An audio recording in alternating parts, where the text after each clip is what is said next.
New on Curiosity Stream. How do you connect a 16th century potato to limitless energy production? Could Napoleon's toothpick have a direct link to a machine that predicts the future? And how can a 1700s conch shell chart a course to humans connecting their brains to the internet? James Burke's visionary series Connections returns for a new generation. Experience all new Connections. With monthly, annual, and bundled plans, find the one that works for you at curiositystream.com. With Lucky Land Slots, you can get lucky just about anywhere. Dearly beloved, we are gathered here today to... Has anyone seen the bride and groom? Sorry, we're here. We were getting lucky in the limo and we lost track of time. No, Lucky Land Casino, with cash prizes that add up quicker than a guest registry. In that case, I pronounce you lucky. Play for free at LuckyLandSlots.com. Daily bonuses are waiting. No purchase necessary. Void where prohibited by law. 18+. Terms and conditions apply. See website for details. Welcome to Pretty Lies and Alibis. Let's seek the truth and travel the long road to justice together. What you know, Alibiers? I don't know what day to say happy whatever day to you because I'm recording this on Friday night because I have time to. And Wednesday, my dad's having surgery. So I'm going to be at the hospital half the day and then I have the Wagner trial going. So this may come in play either tomorrow as a bonus or Wednesday. I don't know yet. Okay, so guys, I got to tell you like the funniest story ever. So I'm grocery shopping with my 11-year-old today and she loves Nutella. And I'm not going to throw it all on her. I love Nutella too. So what they're doing, look, check this out. They are putting destinations on the front of the packaging and then on the side, a little link, little website to go where you can get like a recipe that's native to this area, right? So this is Kauai on front of Nutella. So I'm like, dude, I got to buy it. So I tweet out the picture and I Facebook it and I say, when I'm getting home, I'm going to Photoshop their wedding pictures on there. Siegel on Twitter beat me to it and tweeted me. Check this out, guys. Y'all, I swear, I have laughed for 3 hours every time I think of this. I mean, it's just like, what are the odds? I literally had just finished today's episode right before I went shopping. And there you go. So cooked you some Kauai Nutella. We should send Lori and Chad some in the pokey. No, I don't think you can get food on the outside. Anyways, all right. So music fact of the day. I do love country music. I love all kinds of music. I mean, my taste is so, it's so wild. I can go from Patsy Cline or Buddy Holly to Metallica to like Dolly or Trisha Yearwood. I love Garth Brooks, George Strait. So my fact today is country music about George Strait, who I just love. And like, I had no clue that this was the case. All right, here we go. George Strait has had 60, that's 60, number one singles, more than any artist of any genre, 33 platinum or multi-platinum selling albums, more than any country artist ever, and third across all genres, only behind the Beatles and Elvis. It's just amazing. For me personally, Easy Come, Easy Go and Amarillo by Morning are my favorites by him. My grandpa loved my pop. I call him Pop. Amarillo by Morning he loved, but Easy Come, Easy Go is really one of my favorites. I love some country music. In fact, when I get done, I'm going to blast some country music. Also, you guys have asked, I've had people ask, what are these? Okay, so I'm very sentimental and, you know, it's a money grab when somebody dies, but I'm very sentimental. So what you can do is you can get a fingerprint.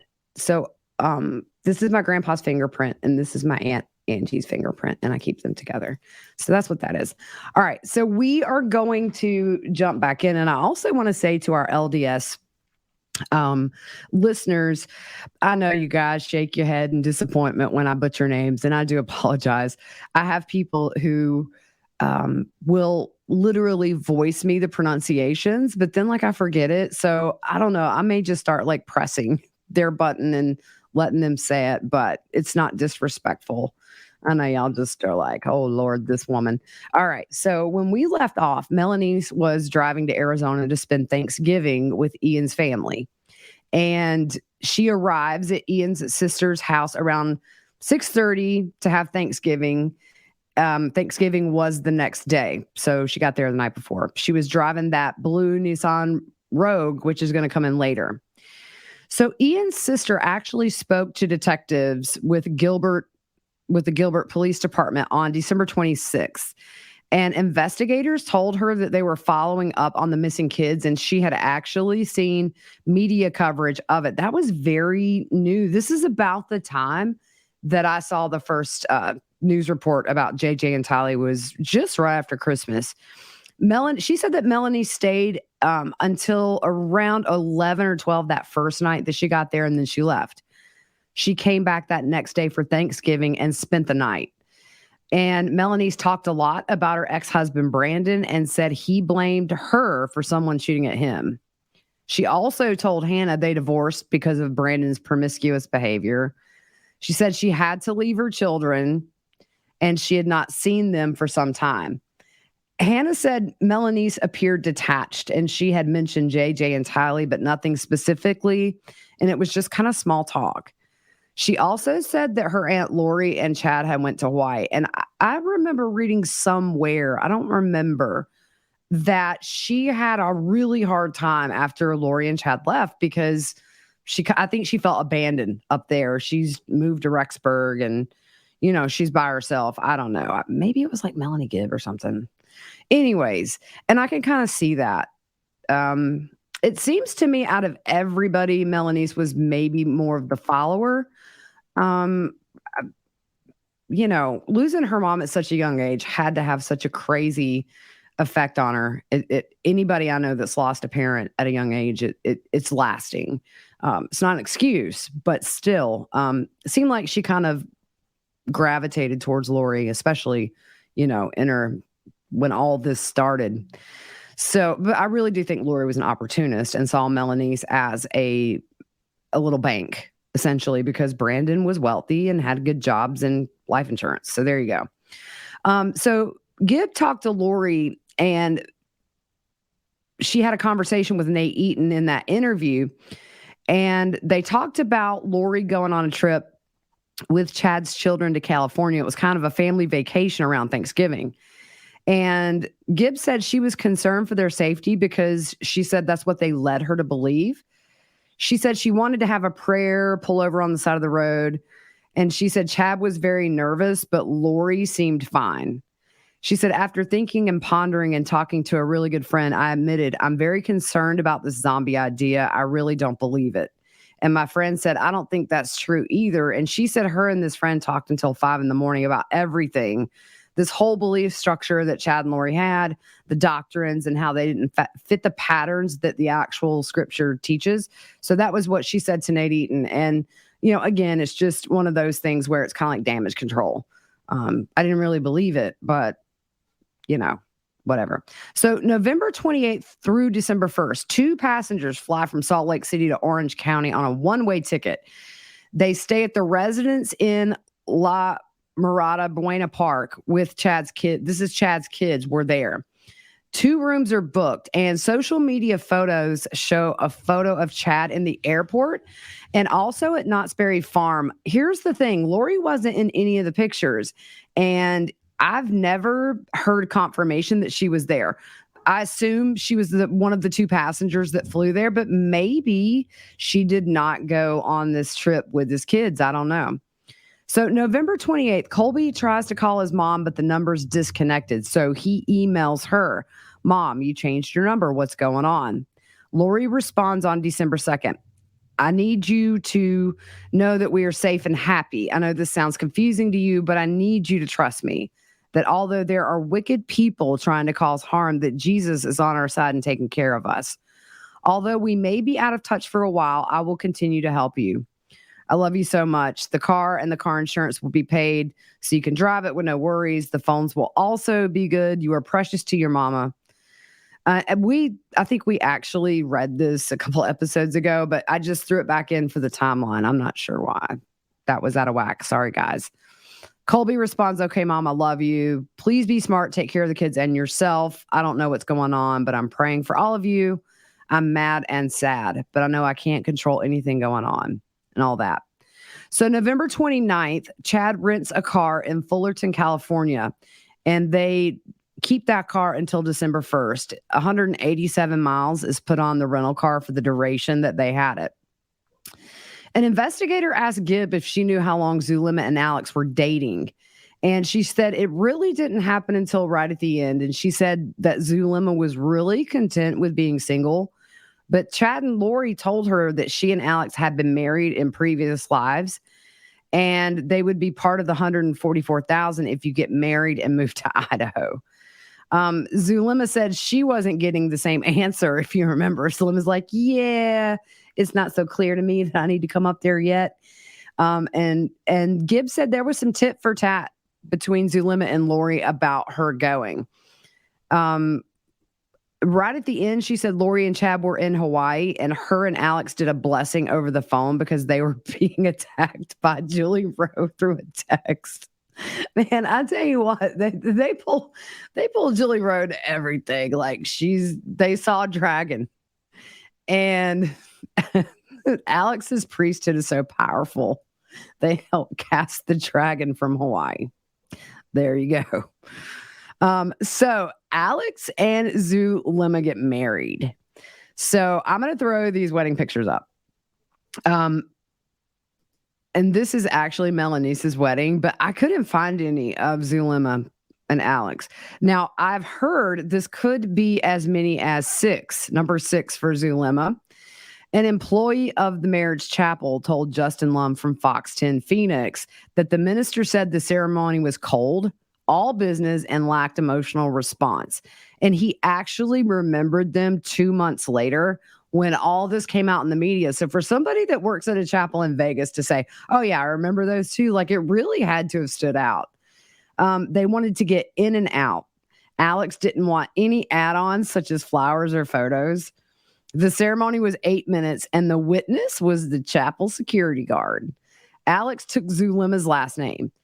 And Ian spoke to investigators on December 5th and the 6th. And he said that Al and Zulema stayed in Vegas and were preparing earthquakes. So the time frame puts Alex and Zulema in Vegas through at least December 5th, 2019. My graphic here, y'all, I had a little fun with it. If you can't see it, they got little wizard hats on and spell book, and we got like Elvis in the corner because they were working on earthquakes in Vegas. So Kay emails Detective Moffat an email that was sent to Charles's Gmail account from AT&T saying that Lori turned off the Wi-Fi at the townhomes. And Kay said, guess she's not planning to go back there. Kay also tells Detective Moffat that Lori has a P.O. box in Sugar City, Idaho. So Lori emails Melanie Gibb wedding photos the same day. So November 30th, we're going to go back to this little picture. Ian and Melaniece leave his sister's house with his 2 kids.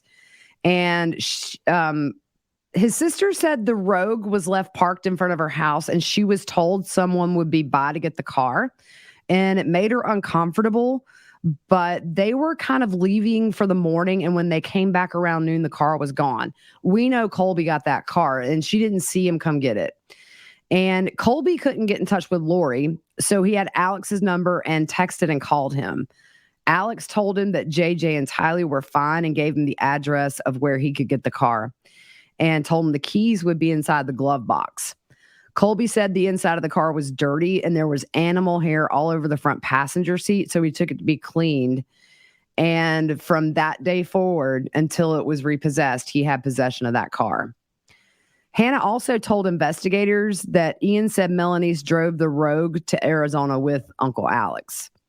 So Melaniece and Ian marry after what they say is 2 weeks of dating, and Alex and Zulema are the witnesses for that. So you can see on the pictures here, Alex apparently walked her down the aisle. So bizarre. So Melaniece told Nate Eaton from East Idaho News this about the weddings. It was really fast. I was still in this battle with my ex and didn't have my kids with us right then, but we felt we were ready. We pray about decisions together and we felt it was right. We get married and we did. And Vegas wedding wasn't dreamy or anything, but our goal was to be sealed in the temple one day. She says with all of their kids present. So we said, let's do this. The coincidence of us picking the day right after Alex and Zulema wasn't planned. This isn't our big wedding day. This is just the beginning of our lives together. And we'll have that special moment when we're all together as a family. We had 2 or 3 hours. We got a dress and a tux and got the kids all dressed up and their hair done. She also told Dateline, we're kind of doing our own thing. There's no cult. There's no planned marriages and all this we've been accused of. Ian told East Idaho News one of the reasons they got married so quickly was because of their children, which is really confusing to me because, you know, when kids are going through a divorce, I feel like they need time to process that and they need time to establish that things don't change with mom and dad individually. And then later you introduce somebody, but this was so quick. And Melaniece really had not been divorced very long at all. Weeks, I think. So I don't understand how that's for the kids. I did recently see a picture of all 4 of Melaniece and Brandon's kids with Melaniece and Ian's little baby. And I'm going to tell you, Melaniece and Brandon have some gorgeous children, and you couldn't really see the little guy much, but he was cute too. But Melaniece's youngest daughter is like a carbon copy of her. They're really cute kids. Look, I hope they're doing well right now as a family because that's what's best for the kids.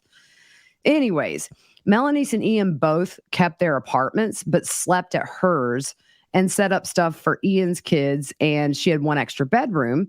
So they spent most of their time there. And this is undated, but at some point in early December, she gets a phone call from one of Lori's old friends. And Melaniece said that this friend scared her with a lot of, I think this happened or this could have happened. And Melaniece was having every what if, because then she says she didn't see JJ and Tylee the whole time she was up there. But I don't understand why it takes Lori's old friend to call you for you to realize you haven't seen the kids.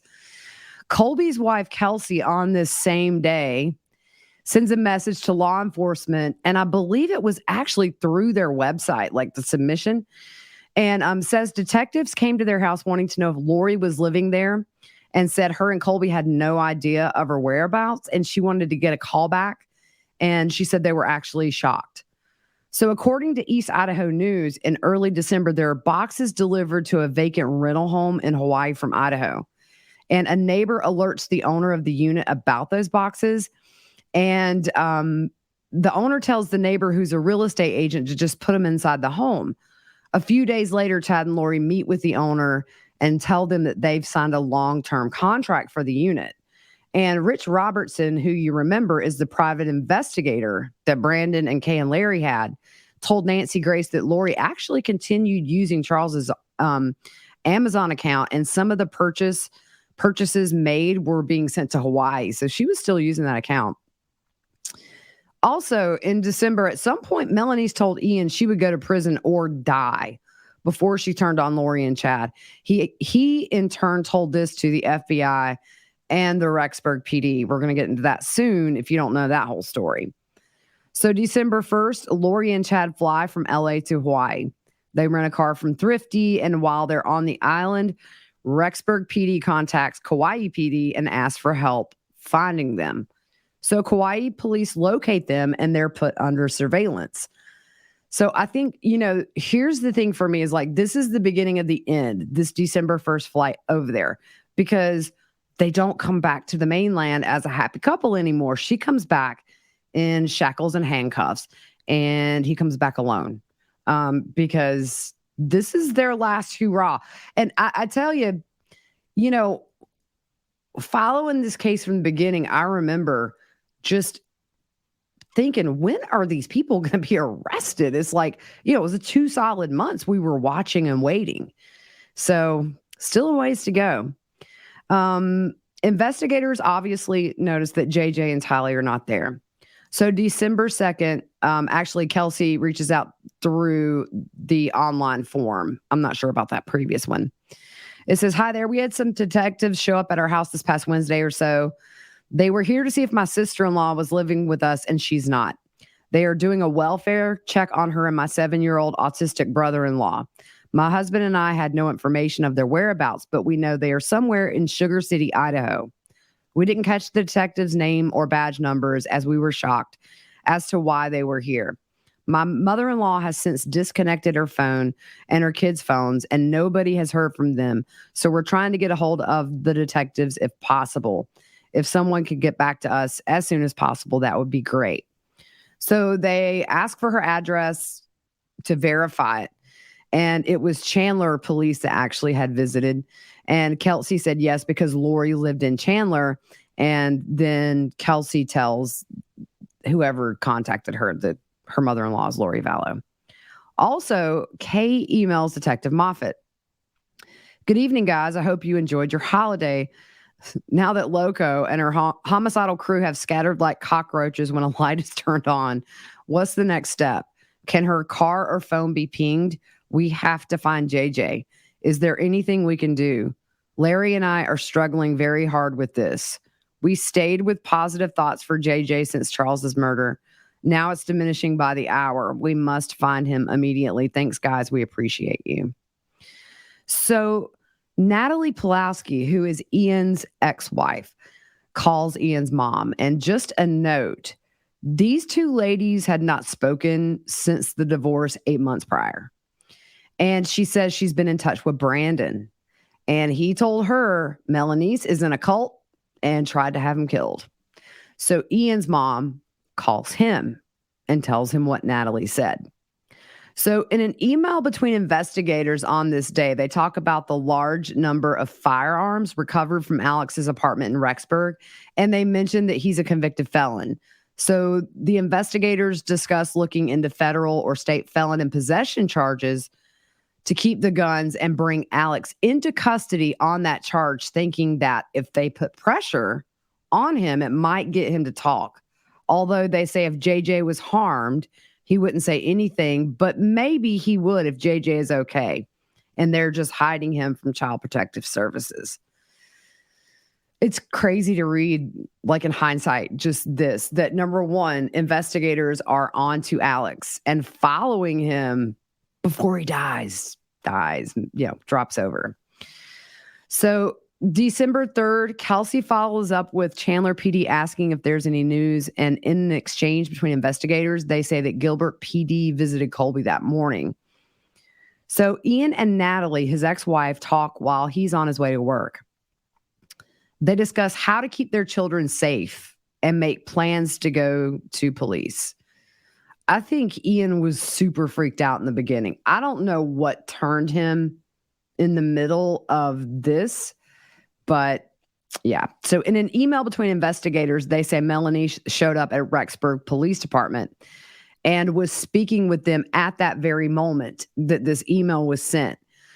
Ian called the police department to check in on Melaniece, and he told them he doesn't know Lori or JJ, and he's only known Melaniece for a month. Investigators were supposed to have a meeting that day, but they decided to change the time since Melaniece was interviewing. I think this was like Rexburg was going to get together with Chandler and Gilbert, kind of one of those things. And according to Fox 10 Phoenix, Melaniece told Ian she was interrogated for 5 hours and said officers were possessed with the spirits of two of the original disciples of Cain. December 3rd, same day, Alex activates a burner phone.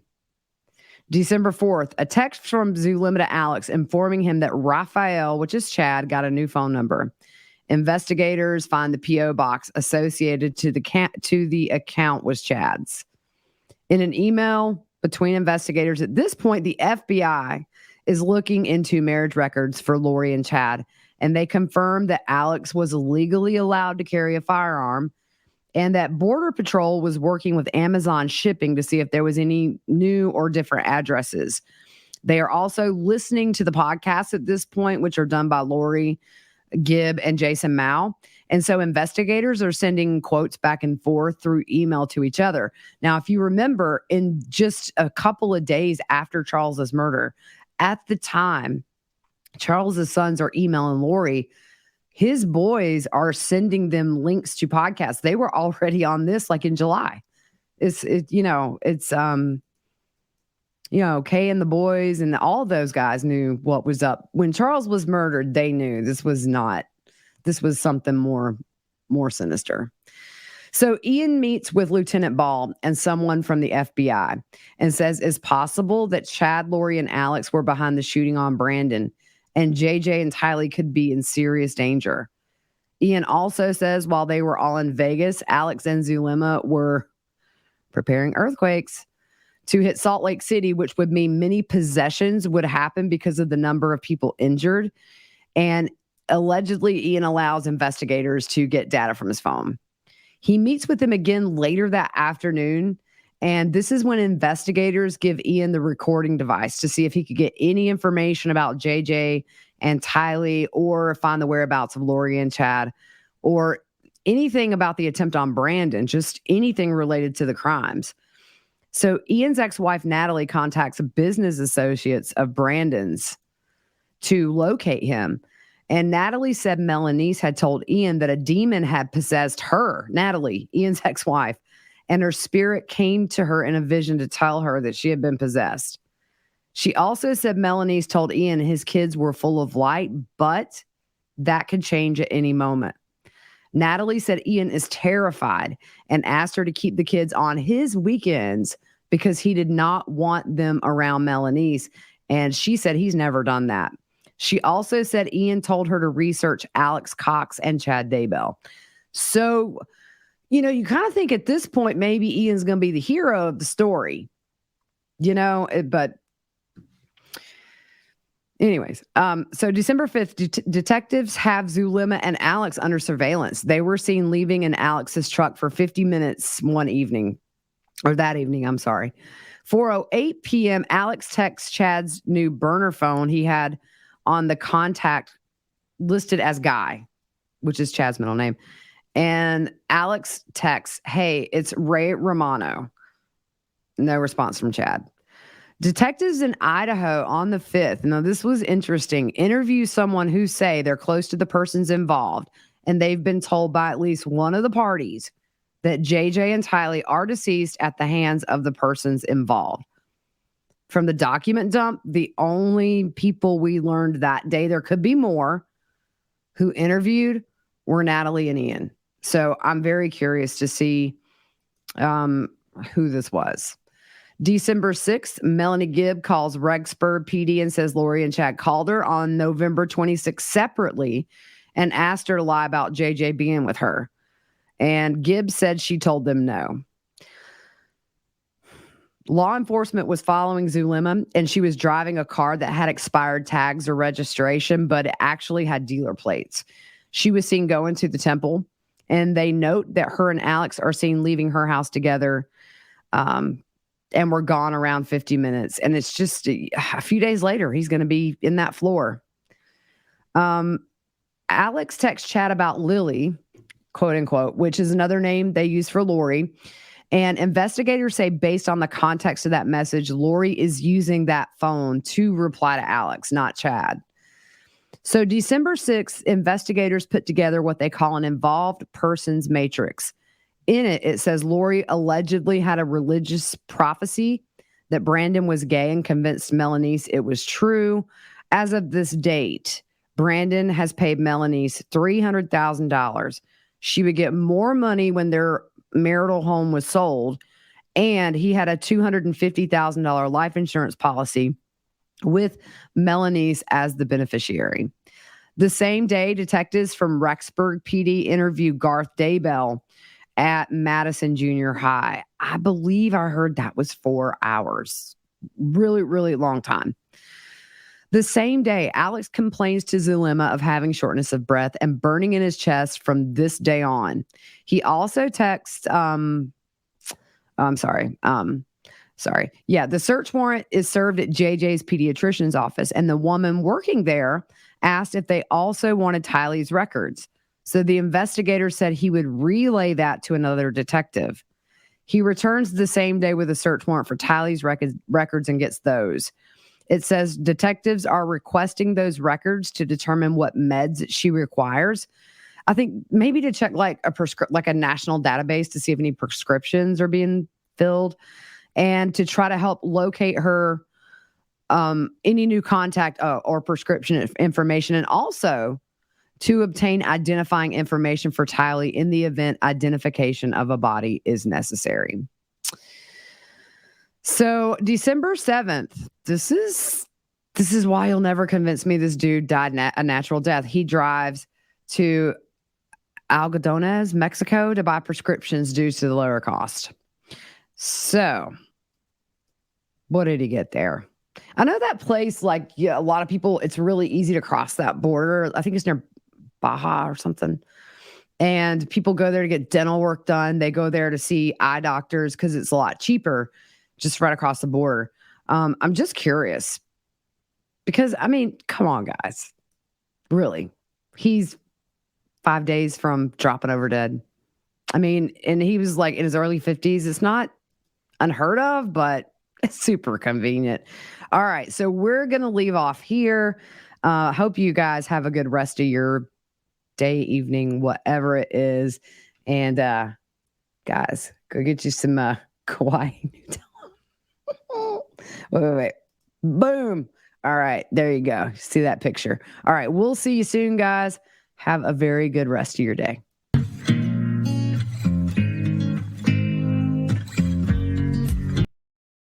With the Lucky Land Slots, you can get lucky just about anywhere.